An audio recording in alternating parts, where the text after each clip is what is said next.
Christopher Nolan is a man whose films have always pushed boundaries. He's a director who's made a name for himself over the last 28 years, making some of Hollywood's most out-there films and turning them into massive blockbusters. From Memento to the Dark Knight trilogy and Inception to Interstellar, he's crisscrossed genres and narratives to great success, making billions of dollars at the box office along the way. But now a creative decision he's been planning for the last 18 years has got a lot of people talking. It all started back in 2007 when shooting the sequel to Batman Begins.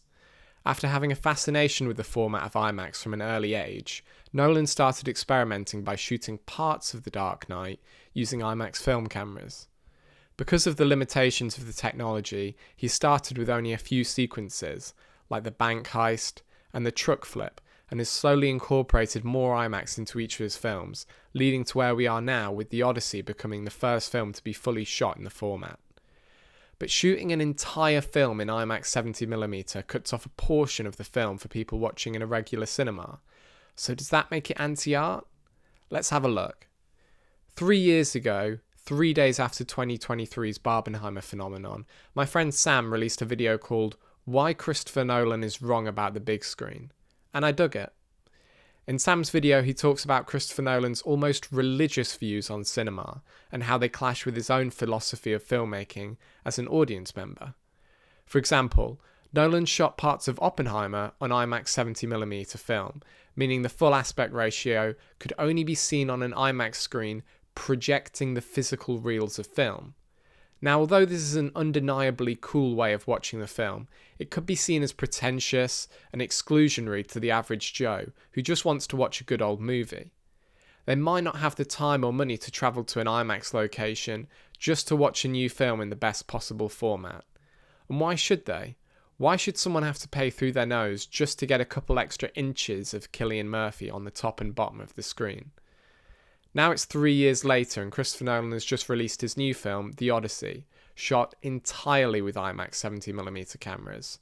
So I hopped on to the film review site Letterboxd to find my friend had put a review out of The Odyssey, calling it anti-art. And it's not just him who had this kind of thought. Online, the debate has been stirred up in memes and satirical posts criticising The Odyssey because of its exclusive aspect ratio. And when I talk about anti-art, I'm talking about a piece of work that goes against art's core beliefs, specifically the idea of cinema being equally accessible regardless of socioeconomic or geographic background. So by having The Odyssey cropped in almost every cinema in the country, the medium's uniformity gets disrupted. A uniformity that allows for an equal experience whether you're watching it on your phone or the big screen. Instead, Nolan has created an IMAX exclusive experience. This wouldn't be so bad if there were enough cinemas that could support this format, but the reality is these venues are rare. To put it into perspective, The Odyssey can only be seen in IMAX 70mm in 41 locations globally, with 3 in the UK, and out of those 3 IMAX locations, 2 are in London. So, this artistic decision got me thinking about how this compares to other strategies used in the entertainment world. I mean, streaming platforms have made certain TV shows and films exclusive to their subscribers for years now, and famous pieces of art are kept in an assortment of galleries scattered across the world. So it begs the question, why not make something exclusive for theatrical audiences to enjoy? It's controversial, yes, but it's also a way of differentiating a straight-to-Netflix original from a Nolan cinema experience. After all, Christopher Nolan has always made films that benefit from being watched in the cinema. So is this much different? The soundscape of his films are always heightened by the loud surround sound audio systems, and the visuals always pop more on a 30-foot screen. The only difference is that the lines between cinema and at-home viewing are being blurred now more than ever. This means that people are more relaxed as to where and how they watch their films. Yes, you can watch The Odyssey on your phone when it comes to streaming, but you can also see a photo of Picasso's Guernica on Google Images. So if your definition of art is that it's equally accessible for smaller screens, then yes, a specialised cinema experience could be considered unfair and anti-art. But if art is more about preserving a special experience on the big screen, then The Odyssey is most certainly pro-art.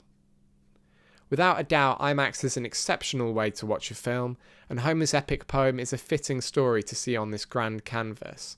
But as someone who's seen it normally, I feel that I didn't miss any important detail.